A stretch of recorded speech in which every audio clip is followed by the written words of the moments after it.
ગાંધીનગરમાં આયોજિત બ્રિક્સ ન્યાય મંત્રીઓની દ્વિદિવસીય બેઠક સંપન્ન ન્યાય વ્યવસ્થાને વધુ પ્રભાવી, સુલભ અને કાયદાકીય સુધારાઓને આગળ વધારવા સંબંધી પાસાઓ પર થઈ ચર્ચા. નાગરિકોને સુલભ અને સમયબદ્ધ ન્યાય ઉપલબ્ધ કરાવવા પર અપાયો ભાર.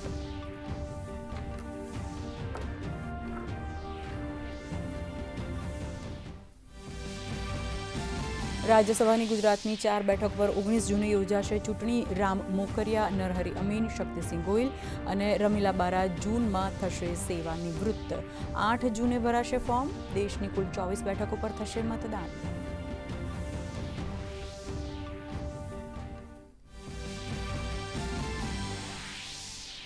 અમદાવાદ ઇન્ટરનેશનલ એરપોર્ટ પરથી ઝડપાયો 20 કરોડ રૂપિયાથી વધુ કિંમતનો ગાંજો. એક મુસાફરની ધરપકડ. ટ્રોલી બેગમાંથી 19 પેકેટ જપ્ત. ગેરકાયદેસર હેરાફેરી બદલ આરોપી સામે એનડીપીએસ એક્ટ હેઠળ હાથ ધરાઈ કાયદેસરની કાર્યવાહી. ગિફ્ટ સિટીને વૈશ્વિક નાણાકીય કેન્દ્ર બનાવવા સાયપ્રસ ભારતને આપશે સહયોગ.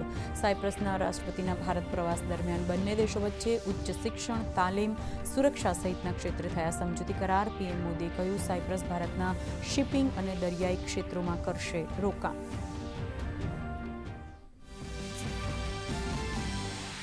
મંત્રી પરિષદની બેઠકમાં ઇઝ ઓફ લિવિંગ અને ઇઝ ઓફ ડુઇંગ બિઝનેસ પર રહ્યું ફોકસ. વિકસિત ભારતના સપનાને સાકાર કરવા મુદ્દે થયો વિચાર વિમર્શ. કેન્દ્રના મંત્રીઓ વચ્ચે શ્રેષ્ઠ કાર્ય પદ્ધતિઓની થઈ આપ-લે.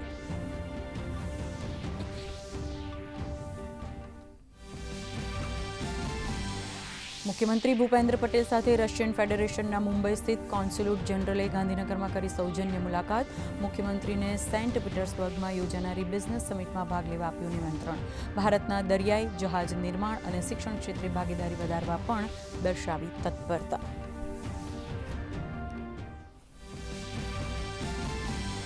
રાજકોટ જિલ્લાના ઉપલેટા અને ધોરાજીના વિકાસને મળશે નવી ગતિ. કેન્દ્રીય મંત્રી મનસુખ માંડવિયાએ રસ્તા, પાણી અને સ્ટ્રીટ લાઇટ સહિત ₹18 કરોડના વિવિધ વિકાસ કાર્યોનું કર્યું લોકાર્પણ.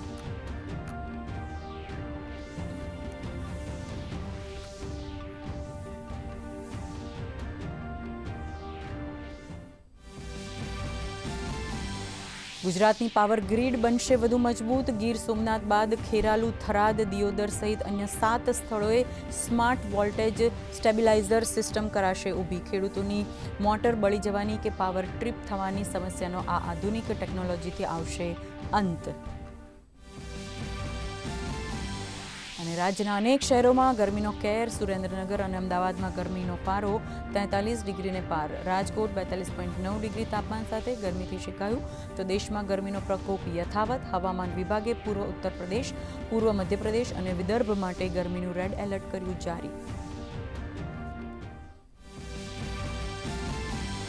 અને આજે આંતરરાષ્ટ્રીય જૈવ વિવિધતા દિવસ. ગુજરાત ધરાવે છે સમૃદ્ધ વારસો. કચ્છના લખપતથી ગુનેરી રાજ્યની પ્રથમ બાયોડાયવર્સિટી હેરિટેજ સાઇટ જાહેર. ડાંગની વનરાજી અને વિશિષ્ટ જૈવ વિવિધતા વૈશ્વિક સ્તરે બન્યું આકર્ષણનું કેન્દ્ર.